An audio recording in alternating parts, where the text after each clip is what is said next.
stories you're about to hear are entirely true. They are some of history's most notorious and sinister mysteries. Whenever possible, the actual police and witnesses involved have been used in the recreation of these events. Your hosts, senior mystery analysts Ben Pateski and John Nafziger, have been exploring the paranormal and the unknown for over a year. They dig deep for society's own good, working in the dark to bring the truth to light. This is Drunk Mysteries. Folks, welcome to another exciting, sexual, and sensualizing episode of Drunk Mysteries. I am joined by always as my co-host John, and John, tonight we are drinking on a beer so powerful that it could be classified as malt liquor. Ben, slow the fuck down, because the truth of the matter is, yes, you're right, my name is John Nafziger, and I am your co-host for Drunk Mysteries, but yes, before we get to whatever beer that has poisoned us to the point of inebriation, and beer is delicious poison. Before we get to that, what is something that, like, you, the listener, you're hearing these words in between your ear canals, into your brain, and the neurons are firing? What can you do to support this podcast, Ben? So, John, as someone who has just recognized the fact that all of our thoughts are basically the MacGyvings of a couple of electrical signals within our head, we should all realize that existence is finite. Someday we will all die, and then our existence will simply cease to be. Or will it? It could be that when we die, the craziest and most psychedelic trip of our lives takes place, and we enter in a world so incomprehensible that we can't possibly imagine it. But folks, just in case that doesn't happen, it's good that you do one decent thing in your life before you're sucked into that sweet oblivion. And I think that the best thing that you can do is subscribe and review Drunk Mysteries, the podcast. What does that mean? You say subscribe and review. I'm an alien. I don't know what that means. Explain it to me. Okay, so Alien John, what I would tell you to do if you had no knowledge of podcasts and you weren't on this at all is I would say there is some sort of app on your phone. You likely have an Android or an Apple phone. I do. One of which has a Google Play thing. And wow, it does. And the other one has an Apple iTunes podcast app. Holy hell. In either of those apps, and there's also other apps you can subscribe and review to on, but there's going to be a button that says subscribe. Once you click that button, our podcasts are going to automatically generate on your phone. So you don't have to do anything. Wow. You, my friend, are going to have a robot in your pocket that just puts our voices into your pants on a daily basis. And then after that, what you can do is you can also tell us and the world, quite frankly, what you think of our said podcast. You can write it's terrible. You can write it's okay. You can write it's good. You can write that you think we would be the perfect person to spawn you if you're to die right now and reincarnate. Bear in mind, I have no children. I'm a young man. But if I were to have children, I would hope that you, the listener, die right now so I can have you as the reincarnated baby that comes into existence. John, your thoughts? So, okay, that's great. All of that is, to paraphrase Ben, subscribe and review. Mm-hmm. So, Ben, what are you drinking on right now? So, John, I'm drinking... this is an old favorite. I love it. It's an old favorite. So, John, I am drinking on a beer that is crafted by the Luscious Angels over at the brewery known as New Belgium. Now, they are scientists, if nothing else. And what they have done is they have found a way to turn regular beer into something that falls right between normal beer and malt liquor. By doing that, they have made what they call the Voodoo Ranger Imperial IPA. It rolls around at just about 9% alcohol. Ben, a question, because we've given you some, if not some flack about this beer and your favoritism of it, because look, it's tough to drink. I'll say that. It's not. I love New Belgium as a brewery. I love New Belgium because they do great things. But you seem to have the liver of a giant. Of an iron sort of soldier, unafraid of taking on any amount of alcohol. And I gotta be honest, what is it that you see in New Belgium Voodoo Ranger? Pitch it to me. Like, I'm a blind So, John, man on the street. what I see is I see a challenge. I see something that it would take a hero to overcome. And me, as a man who naturally likes to, dive into the unknown, see what I can overcome in my life, I want to drink a beer that may or may not burn a hole through my stomach. I want to drink a beer that may or may not cause fireballs to shoot out of my butthole the next time I go to the bathroom. I want to drink a beer that makes it feel like I am sitting on an active volcano.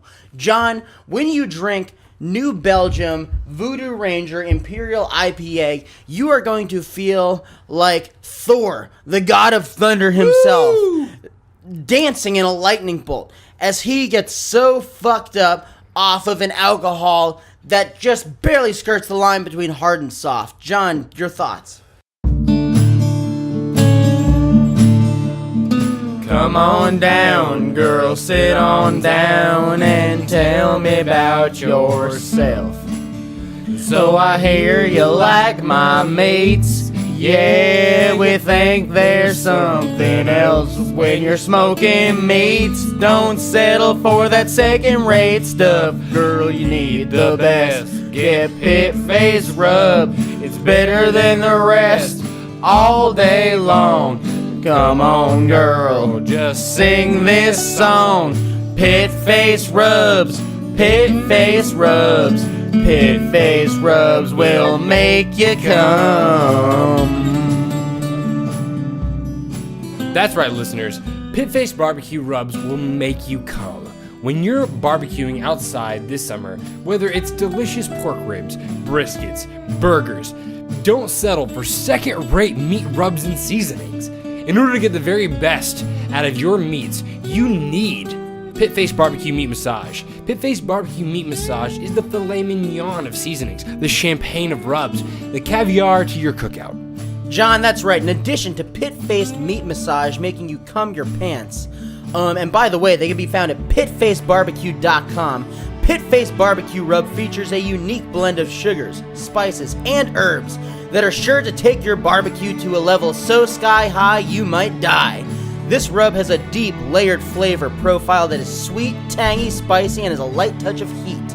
Meat massage is great whether you're cooking on the smoker, grill, or indoors. And by the way, folks, it comes in 2 exotic flavors, regular and, of course, spicy for you hotties out there. Listeners, don't cheat yourself out of the best meal you've ever had or grilled. Head to pitfacedbarbecue.com to find their line of orgasmically delicious meat rubs and other products, of course. Right now, Drunk Mysteries listeners should use offer code DRUNK10 for 10% off your order. That's DRUNK10. That's pitfacedbarbecue.com and use offer code DRUNK10, DRUNK10, to make the tastiest investment of the summer. Pit Face Rubs will make you come.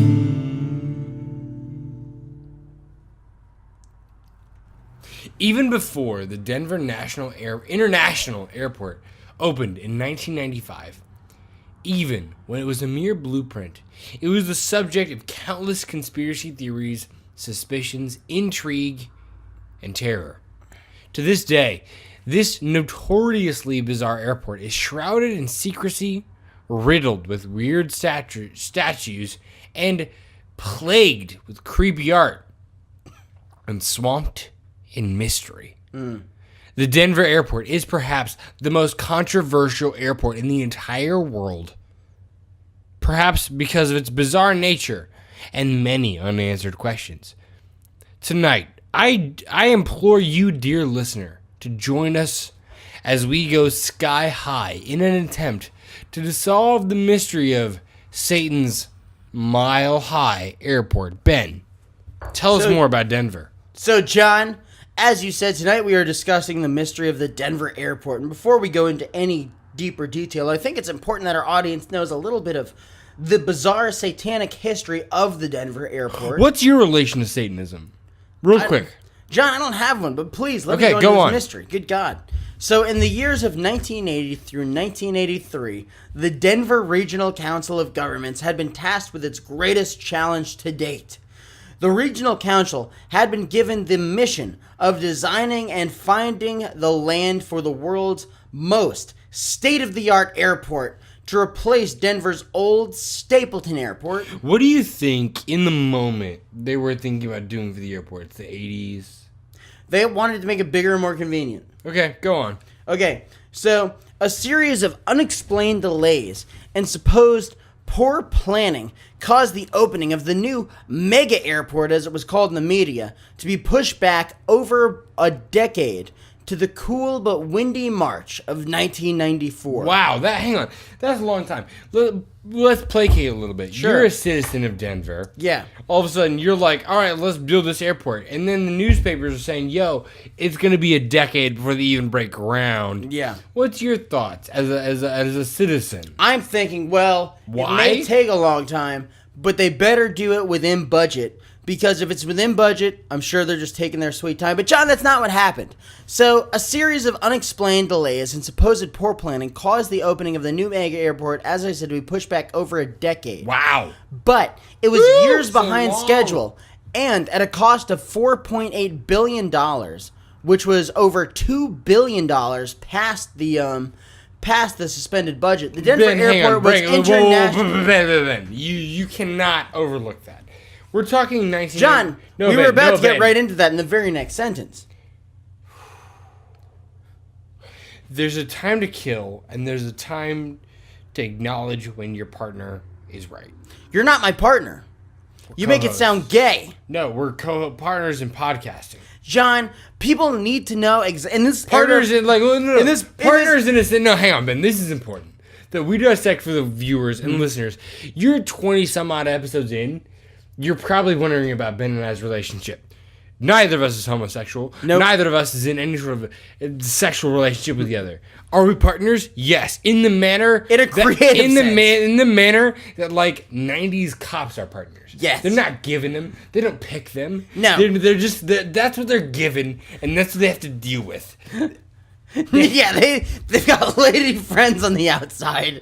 And you know what? Good God, people. And John, you know what? I think it's important that we fucking dig into this airport. So, John, when the airport did open to the public, they were shocked and confused. So to start with, people didn't understand why the Denver airport was built in the first place at all, since there was a fully... It's suspicious. Well, I mean, the reason being, John, is that there was a fully functional airport called Stapleton that was 19 miles closer to downtown, therefore much more convenient, that had seemingly had no problems. Huh. Also, the new Denver airport was enormous. It was far larger than it supposedly needed to be for the amount of air traffic Denver receives. The airport is actually twice the size of all of Manhattan, and it was $2 billion over budget. That can't be overlooked real quick. Before I want to interject because I know this is sort of your section you want to talk about. It is important to you. But, like, that can't be overlooked. Just the sheer size of the It's Denver super big. airport. Like, it's fucking massive. It takes up more space than any airport really needs to. Well, here's the thing. I don't know that, and you don't know that because I do. I've been to the Denver airport. Yeah, I know, but neither of us are engineers, so I feel like we might not know how much space an airport takes up. That's why I'm not trying to speculate. Sure, why... but you can look at the like distance any airport takes up, and then look at the Denver airport and like, oh yeah, square footage wise, that's like twice the space. Yeah, I know, but still, here's the thing. To play devil's advocate, Sure. is I feel that I do not know how much space an airport in general needs. Maybe Manhattan just sounds like a ton of space to take up. It's a sexy term. It's a sexy term, you know what I mean? Because Manhattan's This New York, airport's and it's bigger huge. than Manhattan. Look out! Oh Exactly. my god! Oh my god! I could say my heart tumor is bigger than an acorn, but maybe my tumors, erection is bigger than the Bronx. Whatever. that would be legitimately too big for an Well, erection. hang on. Like, let's say I've had an erection close to or relative to the size of the Bronx. Miles long. What do you think I should do? Well, I think it would be in the news before you had a choice to do anything, because Yeah. that would be a miles You're right. long erection. I can't continue. People would see it in the sky. I can't contain it in my pants, let alone my house. No, of course not. You would go out the door, through the sky, planes would hit it. You'd probably have no penis by the end of having a Bronx-size erection. It's got because cuts. shit would run into it. It's got cuts on it. So, John, are you claiming right now, you, John Navsker, are claiming that you have had an erection that has been miles long? I'm going to leave it ambiguous and say maybe. So, if you did have an erection that was miles long, where would we be next in this mystery? Well, I mean, I think we would get back to the fact that, we're talking about, things, and... Go back before the miles. So, John, other decorations in the Denver airport include demonic gargoyles jumping out of suitcases and the Egyptian god of death, Anubis. Now, if I'm someone jumping out of a suitcase... Yes. What do you think that means symbolically? Terrify you, traveler. I think that's what it means. I think it's just meant to scare people. So, John, there have been more than just that mural in the airport. But some of the more controversial murals have now been removed. But the old ones did feature an officer that resembled a Nazi in a gas mask and a bunch of kids around a fucking knife in a park. That's kind of weird. So, it's a John, weird thing to put in the airport, right? It's altogether strange. No, it's bizarre. There's a lot of weird murals, including like fucking apocalyptic shit and African tribesmen eating someone alive. Other children gathered around a building that's burning to the ground. There's a lot of bizarre artwork. But John, I want to ask you something. Yeah, please ask away. Who is behind the Denver airport and why? Okay, before I get into it, off the cuff, I want to think that it's an ancient civilization. It's something that, like, it's civil. Like, again, this is me just sort of getting to it early. Yeah. I think it's something suspicious. It's a cult, like, deity organization fucking wreaking havoc on, and they're trying to manifest at the Denver airport. It's wild. It's wild. God damn it. Yeah, so read the notes, though.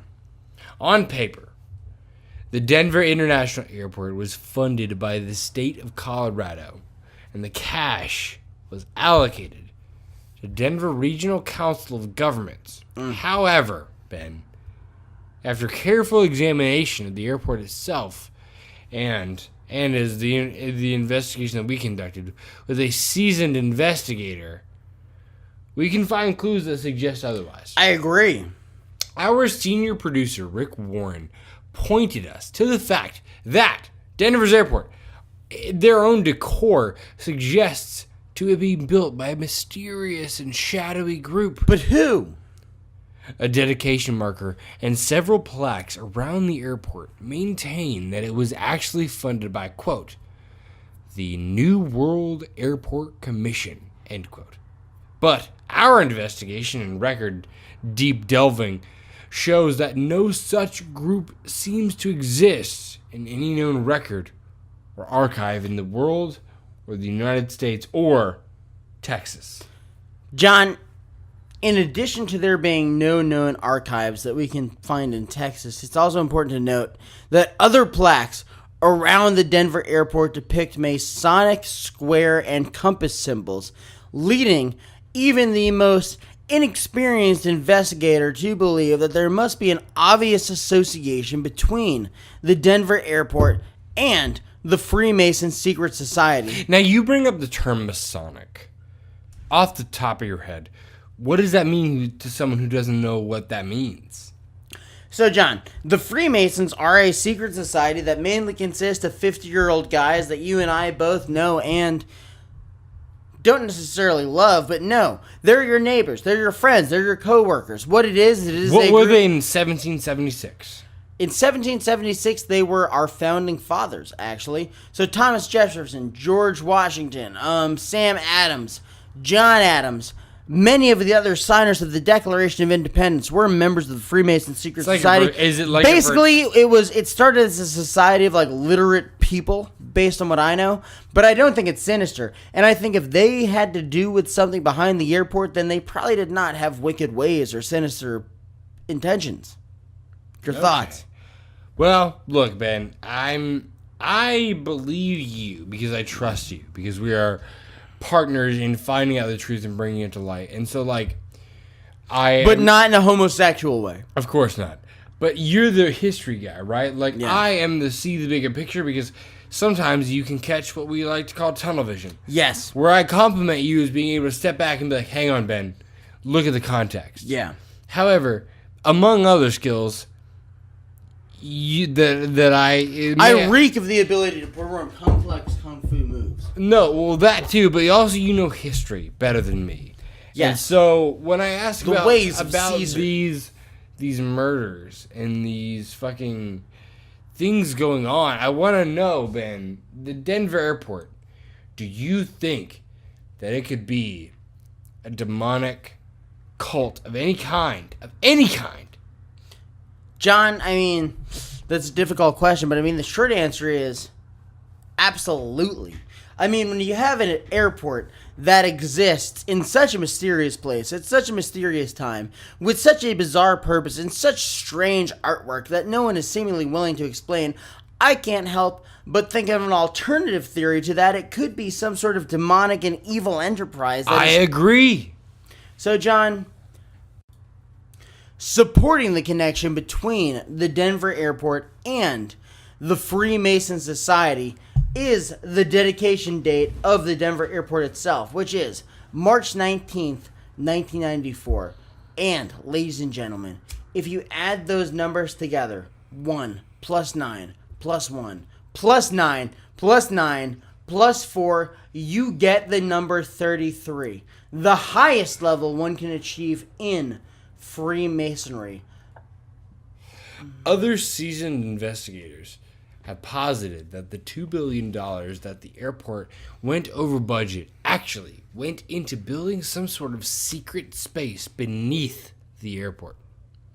Allegedly, when the airport was first built, it somehow screwed up the first 5 buildings. Instead of removing them, public records say that the buildings were strangely buried. On paper, there is Are you okay? Yeah, so on paper, there is an incredible amount of space below the Denver International Airport, approximately 470,000 square miles. John, we need to back up a second, because that please. seems like a fucking ridiculous amount of It's square too miles. hot. That sounds like enough. That's the amount of square miles that exist in the state that I am from. Same. No, it's not the same. You definitely have more square miles in Indiana than in New Jersey. Okay, fine. You're right. You're right. Okay, so what do you think? What I think? Recap real quick. So basically what we have is the Denver International Airport is a structure that's built in the turn of the early 90s where there could be... It's the mesh point of, like, you could be an international organization, but, like, the internet couldn't find you out, so to speak. And so they, in complete and utter theory, build a Denver International Airport, which runs $2 billion over budget. Now, look, I'm in commercial real estate, and I can understand projects running over budget. It does happen. However, $2 billion is insane. That's the cost of a large portion of, like, the 9/11 towers. Yep. So, like, $2 billion... The Freedom Towers, as they're called, John. And there's actually one Freedom Tower that flies proudly above New York today. What did they spend that $2 billion on? Like, I don't know. where did that go? So that's the general question. Now, also, there's a date that says, if you add up the numbers, has to do with Masonic theory. And, you know, all this, that, and the other. And that's freaky. If you don't know who the Freemasons are, it's supposedly the founders. And they're basically secret fraternity. Well, I mean, anyone can join the Freemasons. I'm sure you have a lodge in your town, wherever you are. And it's, to my eye, it seems more or less like a bunch of guys who are generally 45 and over having a drinking club. Could I be wrong? Absolutely. Could there be something more mysterious at play? Yes. But can you enter the Freemasons yourself? Duh. So if you think there's something at play here, just become a Freemason. Like, it's not difficult. John, please continue. I am incredibly drunk right now. Like I am too. But look, I want to take a second right now because you know what? We've got time. This is a short mystery tonight. Ben, I believe in what we're doing here. I do too. We're in this room. We're reaching out across the nation and the world, and we're finding out the truth. And there is a noble group of listeners dedicated to our cause. And I want to just say to you listening right now, at 21 minutes into an episode about the goddamn Denver airport, to anyone hearing this, thank you. Thank you so much for supporting this podcast. Don't just fucking thank them, John. Have them thank themselves. Because here's the thing. You guys have become fucking combatants of truth. And whether you're in Russia, whether you're in Canada, whether you're in the polar ice cap, you, my friend, are a warrior for what we think is right and wrong. And you know what? I goddamn do not contest that. And but you know what? According to the Trust Denver Post. You've been reading fucking everything. My turn. Go ahead. So, John, according to the trusty Denver Post, the space below the Denver airport is a thriving workplace that serves a very practical purpose in which more than 1,000 employees work every day for hours on end. Yeah. There are also 2 very long tunnels, about 7,000 feet each, believe it or not. These tunnels are used to transport passengers' luggage, supposedly, around the airport. Reporters from the paper, the Denver Chronicle, as it happens, were also given a tour of the underground faculties and reported back that nothing seemed to be, quote-unquote, amiss. So, folks, obviously, we as mysteriologists and investigators are extremely skeptical of this claim that there's nothing going on beneath the seemingly normal airport, so we dived deeper.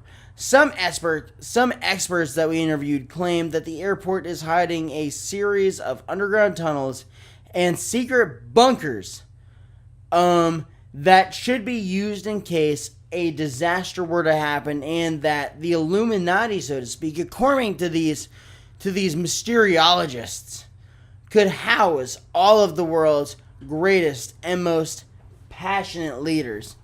Folks, I don't know if I believe this or not, but what I do think is this, is that the Denver airport is clearly large enough to house a bunker underneath it. John, what do you think? Something's going on at the Denver airport. It's bigger, and if you look at it from the sky, I don't know if we've touched on this yet, but like if you look at it from the sky, it does vaguely resemble a swastika, a Nazi symbol. Yeah, vaguely, but not entirely. Not entirely. Like I said, vaguely. I There's just some right feel like- angles, you know. I just feel like if you wanted to fucking recreate a swastika, you could do it, and they didn't. So, John, please keep reading.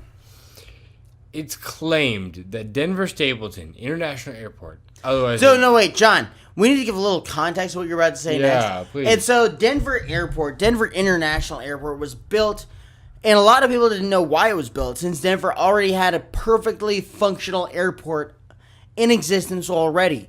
So, why was, John, the Denver Stapleton International Airport built despite its superior location close to downtown?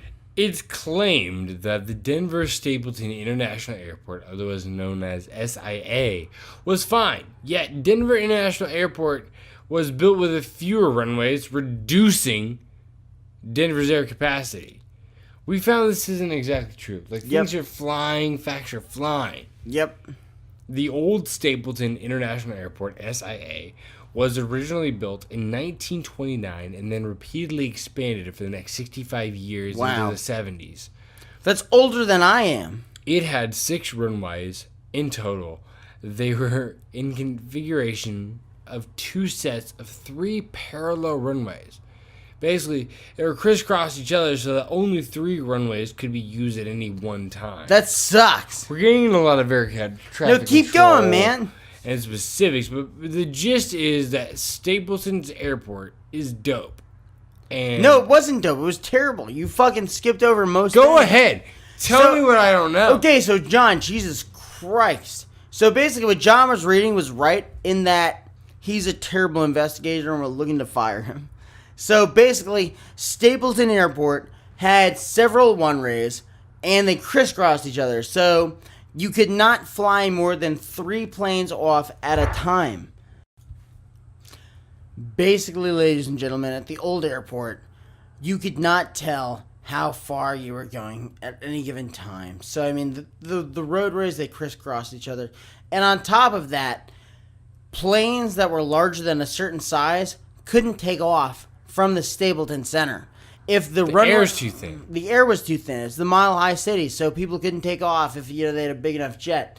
But unlike that, the new Denver International Airport, none of the runways crisscross, so everyone can take off at the same time. Over twice as many planes, and you can have someone that you can have big planes take off because their runways are much larger. And so, John, please continue.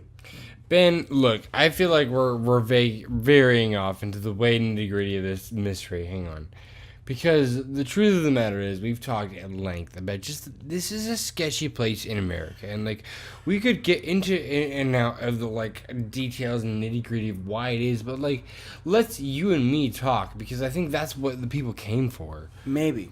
Why? What is going on in Denver? Have you personally ever been to the Denver airport? I have. John, I have driven through Denver, and when have you been to the airport? No. I have been to the airport.